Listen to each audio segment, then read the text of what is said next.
Every once in a while, I like watching a martial arts movie. Ever since I was a little kid, there was something about kung fu and judo and karate that kind of captured my imagination. And I've noticed that there are many, many different types of martial arts. Some of them you fight with the knee, sometimes you fight with the elbow, sometimes with the edge of the hand or the open hand or the closed fist. There's a lot of different martial arts styles in schools and surprising number of ways you can attack somebody. But what I've noticed is that judo is a type of martial art that is just somewhat unusual. Where most every other kind of martial art is all about, what you do to strike and inflict damage on somebody. Judo is about when someone strikes at you and they throw an attack at you that's intended for harm, and you take that and you deflect it and you use it against them. Very, very, very different kind of thinking involved with that martial art.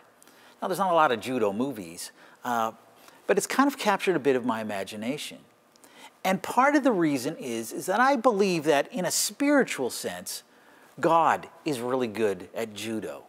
That things that are intended for harm, God can do a complete flip around and use it for good. The fact of the matter is that we live in a very real war zone. Our world is involved in this titanic struggle between good and evil. And we see that played out in nature. That, yeah, there's sunshine and there's rain and there's good things, but you know what? There's tornadoes and there's hurricanes and there's tsunamis.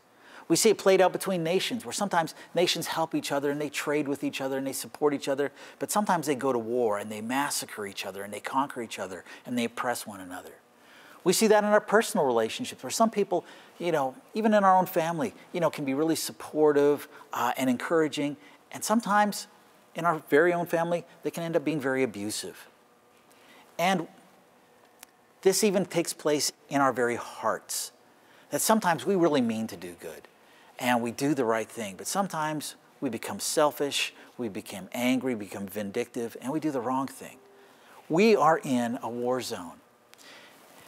And because we're in a war zone, people get hurt, and we're going to get hurt. We're going to face natural disaster, we're going to face people oppressing us, we're going to face plans that happen that we intend for good but just don't work out. And we're going to sometimes raise our eyes to heaven and say, well, what's going on here, God? Now, some people will say that, all these bad things that happen are part of God's will. That even way back in the Garden of Eden, that Adam and Eve sinned was part of God's will. I completely disagree. I am positive that that wasn't God's will. And I base that on plain black and white, because God said, and it's right there for anybody to read, do not eat of that tree. It wasn't God's will that everything get messed up. It wasn't God's will that all these terrible things happen. God doesn't give us gifts of cancer. He doesn't send those kinds of things against us. God loves us. But bad things still happen. A couple weeks ago, I was down in the States, and I had the opportunity of hearing Pastor Craig Groeschel speak. And he was talking about a big plan that they had. They had spent a lot of time and a lot of money putting together a new translation of the Bible that was going to be really easy to read. And their big plan was to give it away for free. And they poured a whole bunch of money into developing this fancy website that anybody all over the world could come and read the Bible. And nobody came. It was a disaster that people just didn't seem to like going to a web page to read the Bible. And they tried promoting it in their own church, and their own people weren't really interested in it. And it was a lot of time, it was a lot of effort, and they were frustrated. They tried to do something good and it didn't turn out. In my own life, before I was at the church that I'm at now, I had a time of transition between churches. And I ended up moving to a new city. And I had a job working for an accounting firm, but I wanted to get involved in a church. And I went to a church and said, hey, you know what? I'd like to get involved. I'd like to join a small group Bible study. I'd like to volunteer. I'm not looking for a job or a position of authority or anything like that. I just want to help out. And all the doors were closed to me. And I went to another church and said, hey, you know what? I just want to help out. All the doors were closed to me. And I was very frustrated. Like, why aren't there opportunities for me to use my gifts? I'd been a pastor for 18 years. Surely there's something I should be able to do. And with the story of Joseph, Joseph was a decent guy. God gave him a dream, and he shared what God had given him, and what he received in return was hatred from his brothers. They attempted to kill him, ended up selling him to slavery. Even in slavery, when Joseph tried to do the right thing to show integrity, things didn't get better, things got worse. But in all of these things that happen to us, whether that's intentional evil or just failure, God has given us a promise. And God's promise is this, that all things work together for the good for those who love him and are called according to his purposes. That's his promise.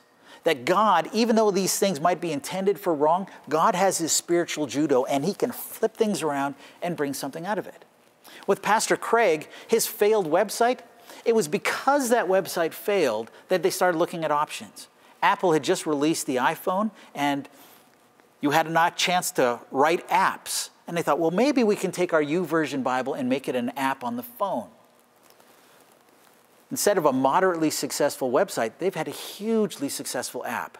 Over 150 million people have downloaded that app. 4 million people every single month download that copy of the Bible. They've had a tremendous impact, and that came out of failure. In my own experience, yeah, you know what? It was a real pain not to be able to get involved in a small group, not to be able to volunteer. But it was a problem that I didn't see when I used to be a pastor. When I was on this side of the pulpit, I didn't know how hard it could be. Now that I'm working in a church again, I've been able to take that difficulty, flip it around, and make sure that at least in our church, it's crazy easy to get involved in a small group. It's crazy easy to volunteer. That what was intended for harm has now been turned to good. And we see this in the life of Joseph.